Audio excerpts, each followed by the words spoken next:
যারা টাকা ছাড়া ঝর্ণা এবং সমুদ্র সৈকত একসাথে ঘুরতে চান, আজকের এই ভিডিওটা শুধু তাদের জন্য। কিন্তু আপনার বাসা হতে হবে চট্টগ্রাম শহরের মধ্যে। বাসা থেকে বের হয়ে হেঁটে মেইন রোডে চলে আসবেন। যারা টাকা পয়সা ছাড়া সমুদ্র সৈকত থেকে ঘুরে আসতে চান, তাদের জন্য এটি সেরা একটি সুযোগ। কোনো টাকা পয়সা ছাড়া আপনার প্রিয় শহরেই সমুদ্র সৈকতের ফিল নিতে পারবেন। চট্টগ্রাম শহরের প্রত্যেকটা জায়গা থেকে মিনি কক্সেস বাজারের ফিল নিতে পারবেন। আর চট্টগ্রাম শহরের যে কোনো ফ্লাইওভারের নিচে দাঁড়াইলে সহস্রধারা আর খৈয়াছড়া ঝর্ণার ফিল নিতে পারবেন। এত কষ্ট করে পাহাড়ের উপর উঠতে হবে না। আপনার যে বন্ধুর ট্যুরে যাওয়ার সময় টাকা থাকে না, তাকে এই ভিডিওতে মেনশন করুন। পানি বেশি থাকা অবস্থায় যেন ঘুরে আসতে পারে।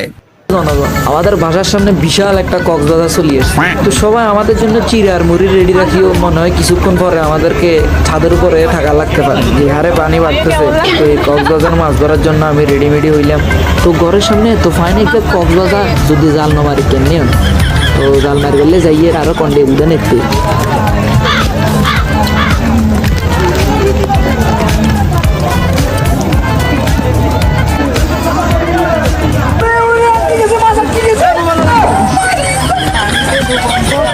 তো মাছটা ছিল বিশাল। এটা আসলে ওই যে আমরা ফ্রেমের টাওয়ারের মতো।